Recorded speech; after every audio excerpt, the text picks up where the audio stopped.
Hello and welcome to this wonderful place that we call Grazing Brains. Please subscribe. The War of the Worlds by H.G. Wells. Chapter 1 and 2. Chapter 1. The Eve of the War. No one would have believed in the last years of the 19th century that this world was being watched keenly and closely by intelligences greater than man's, and yet as mortal as his own.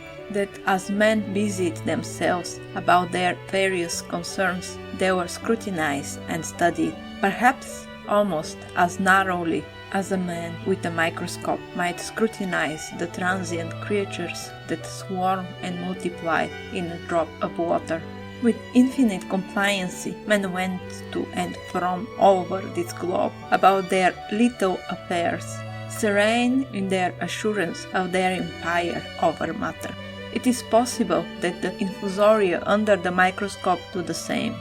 No one gave a thought to the older worlds of space as the sources of human danger, or thought of them only to dismiss the idea of life upon them as impossible or improbable.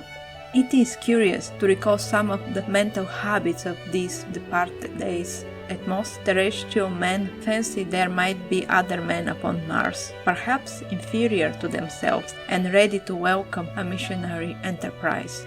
Yet, across the gulf of space, minds that are to our minds as ours are to those of the beasts that perish, intellects vast and cool and unsympathetic regarded this earth with envious eyes, and slowly and surely draw their plans against us. And early in the 20th century came to great disillusionment. The planet Mars, I scarcely need to remind the reader, revolves about the Sun at a mean distance of 140 million miles, and the light and the heat it receives from the Sun, it's barely half of that received by this world. It must be, if the nebular hypothesis has any truth, older than our world. And long before this Earth ceased to be molten, life upon its surface must have begun its course.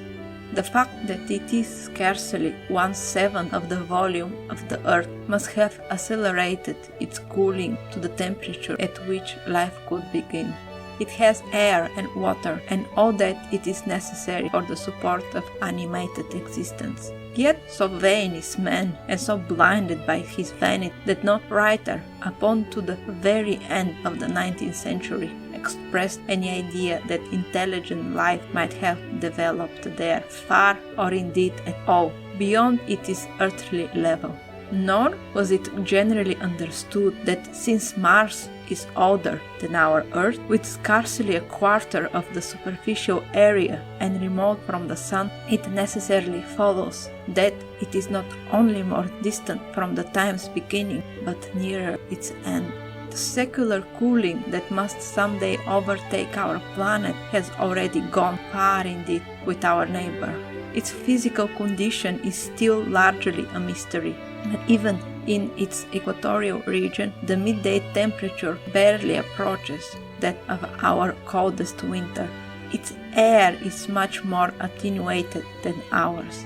Its oceans have shrunk until they cover but a third of its surface. And as its seasons change, huge snowcaps gather and melt above either pole and periodically inundate its temperate zones. That last stage of exhaustion, which to us is still incredibly remote, has become a present-day problem for the inhabitant of Mars. The immediate pressure of necessity has brightened their intellects, enlarged their powers, and hardened their hearts. And looking across space with instruments and intelligence such as we have scarcely dreamed of, they see at its nearest distance only 35 million of miles sunward of them, a morning star of hope, our own warm planet, green with vegetation and grey with water, with a cloudy atmosphere eloquent of fertility, with glimpses through its drifting clouds wisps of broad stretches of populous country and narrow, navy-crowded seas. And we men, the creature who inhabited this earth, must be to them at least as alien and lowly as are the monkeys and lemurs to us. The intellectual side of man already admits that life is an insistent struggle for existence, and it would seem that this too is the belief of the minds upon Mars. Their world is far gone in its cooling, and this world is still crowded with life, but crowded only with what they regard as inferior animals. To carry warfare sunward is indeed their only escape from the destruction that, generation after generation, creeps upon them.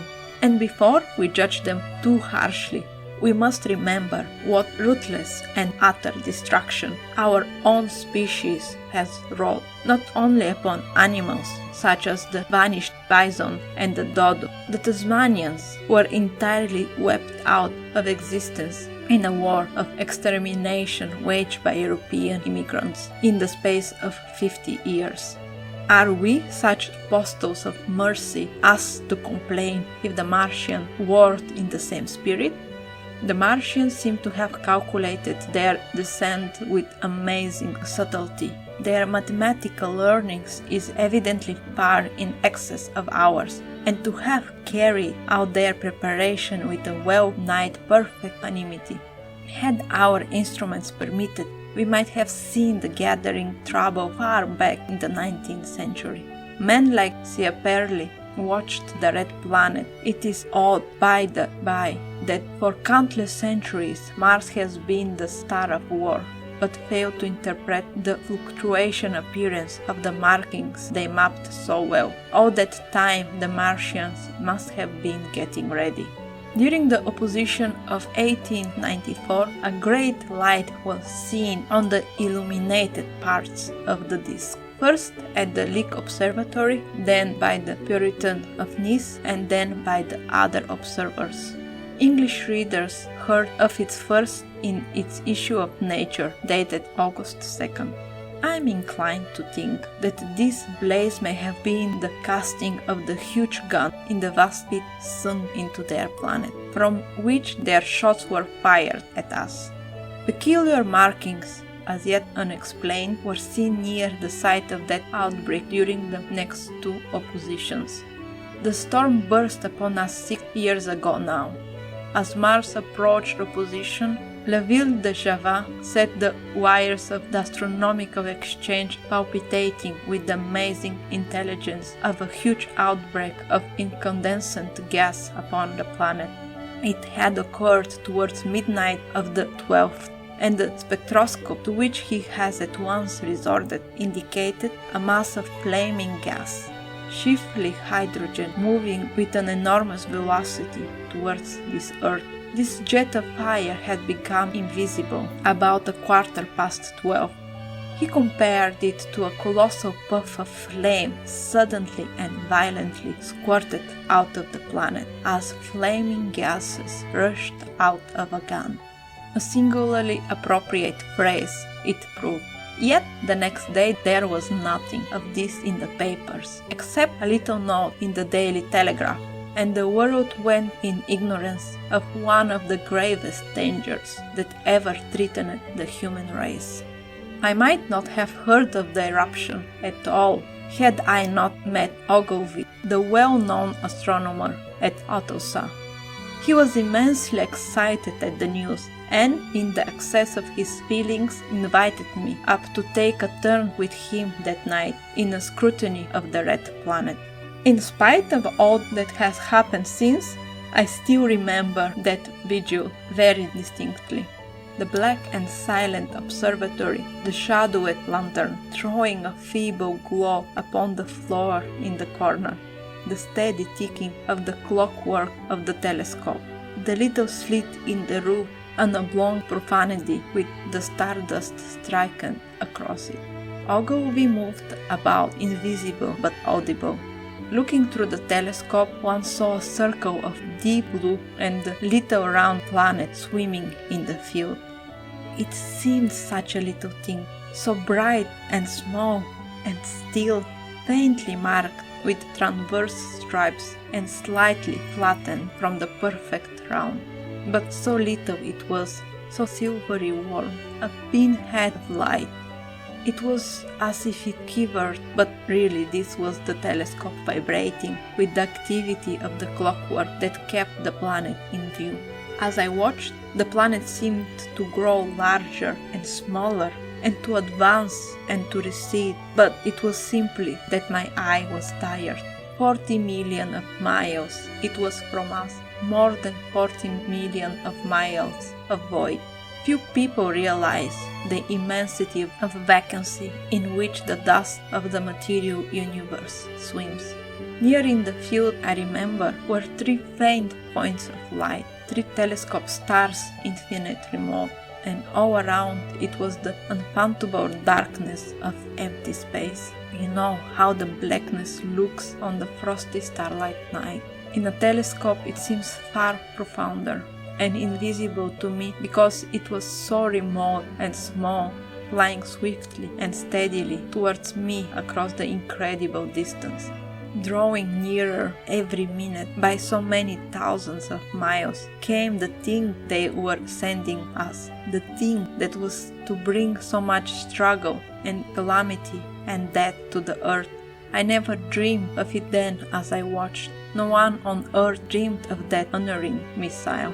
That night too there was another jetting out of gas from the distant planet. I saw it, a reddish flash at the edge, the slightest projection of the outline just as the chronometer struck midnight, and at that I told Ogilvy and he took my place. The night was warm and I was thirsty, and I went stretching my legs clumsily and feeling my way in the darkness to the little table where the siphon stood, while Ogilvy exclaimed at the streamer of gas that came out towards us. That night, another invisible missile started on its way to the Earth from Mars, just a second or so under 24 hours after the first one. I remember how I sat on the table there in the blackness, with patches of green and crimson swimming before my eyes. I wished I had a light to smoke by, a little suspecting the meaning of the minute gleam I had seen and all that it would presently bring me. Ogilvy watched it once and then gave it up, and we lit the lantern, walked over to his house. Down below in the darkness were Otorsa and Chertsey, and all their hundreds of people sleeping in peace. He was full of speculation that night about the condition of Mars and scoffed at the vulgar idea of its having inhabitants, signaling us. His idea was that meteorites might be falling in a heavy shower upon the planet, or that a huge volcanic eruption was in progress.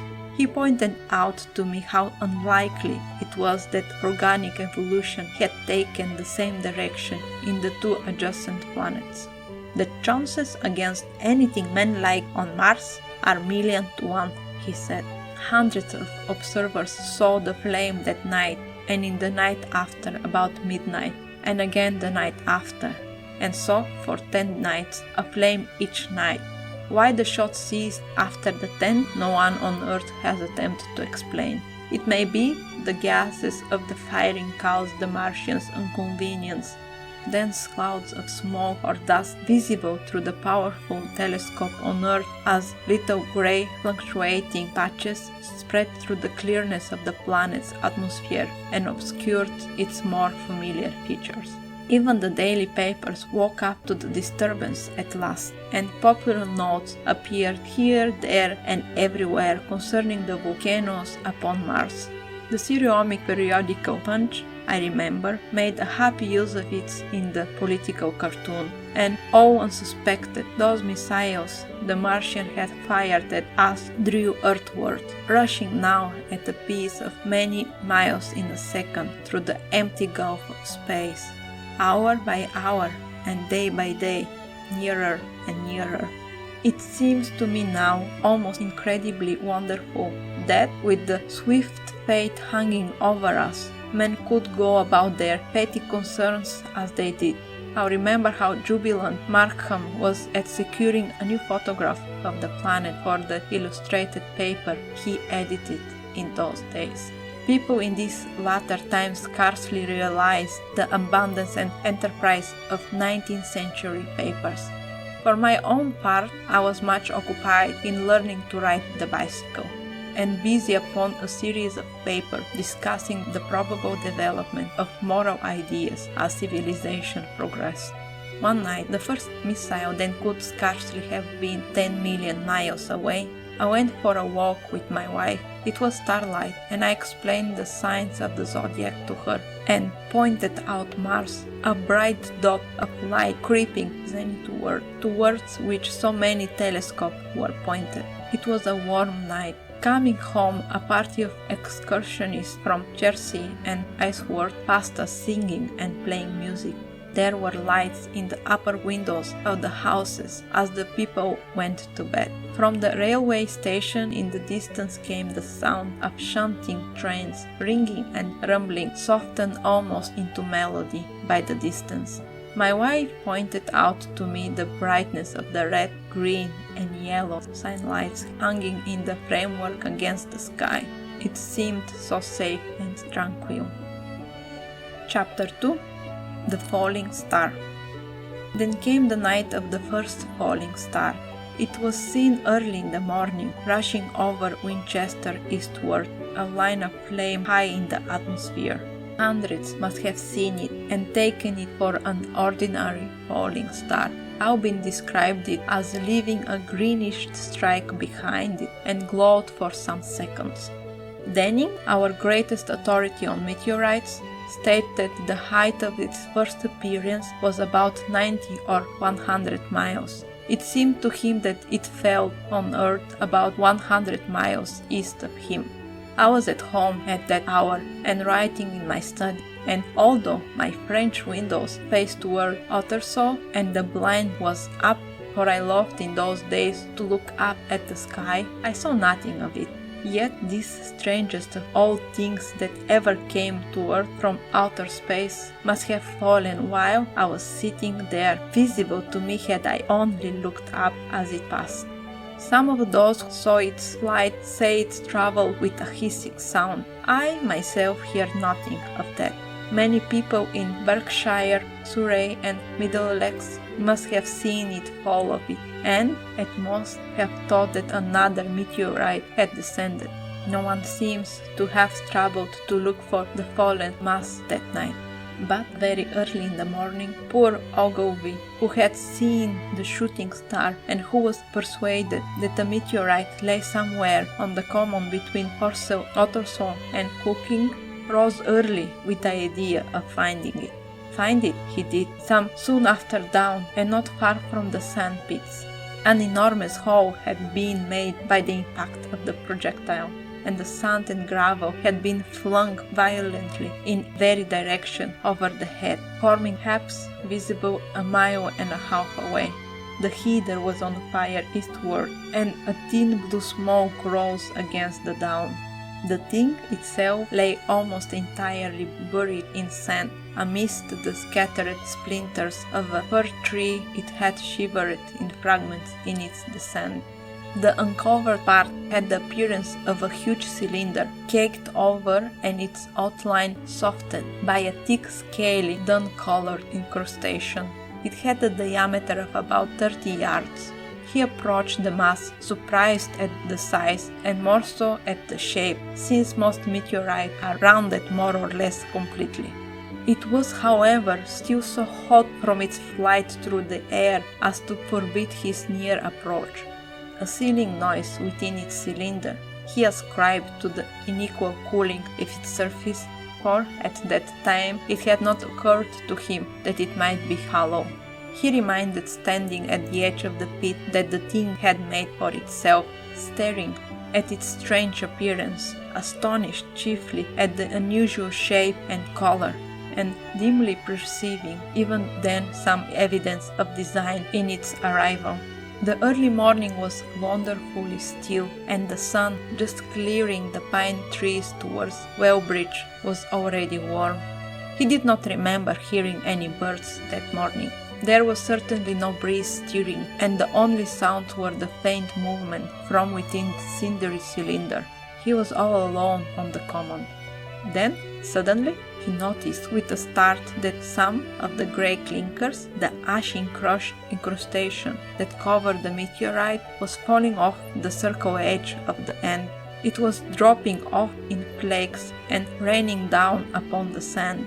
A large piece suddenly came off and fell with a sharp noise that brought his heart into his mouth. For a minute, he scarcely realized what it meant, and although the heat was excessive, he clambered down into the pit close to the bow to see the thing more clearly. He fancied even then that the cooling of the body might account for this. But what disturbed that idea was the fact that the ash was falling only from the end of the cylinder. And then he perceived that, very slowly, the circular top of the cylinder was rotating on its body.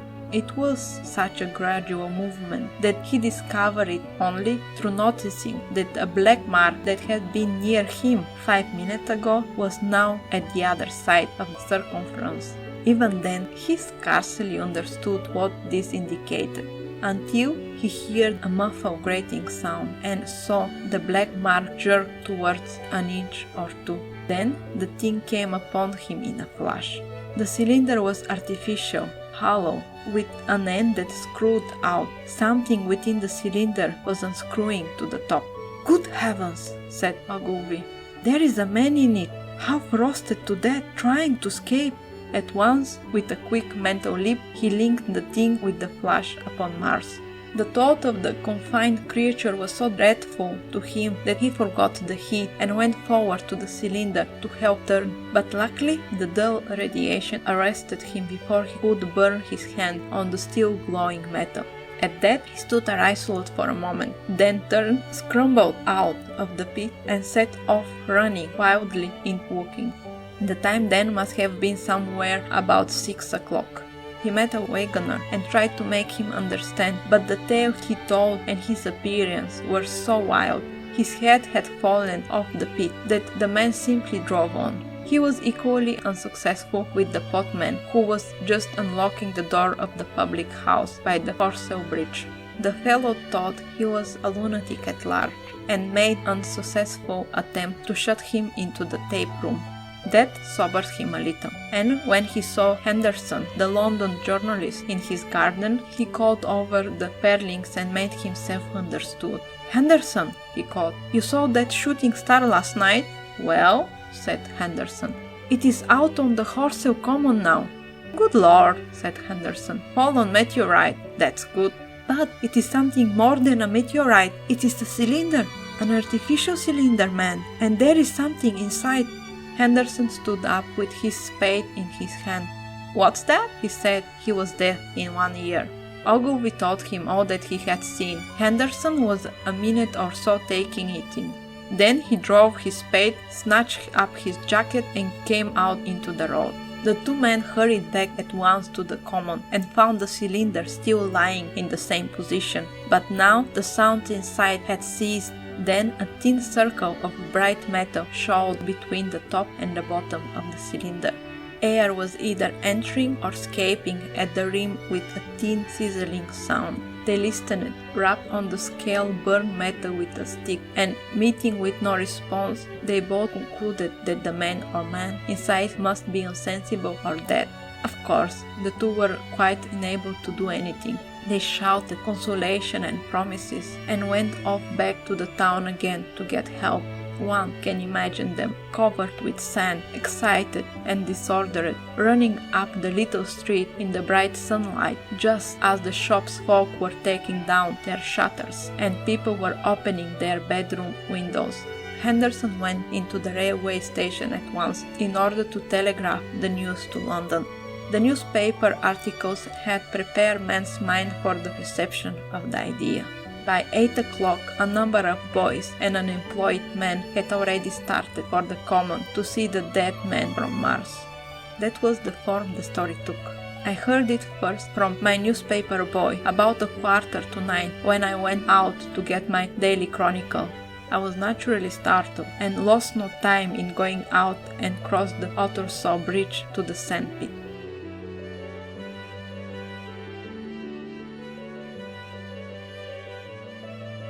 This is the end of today's story.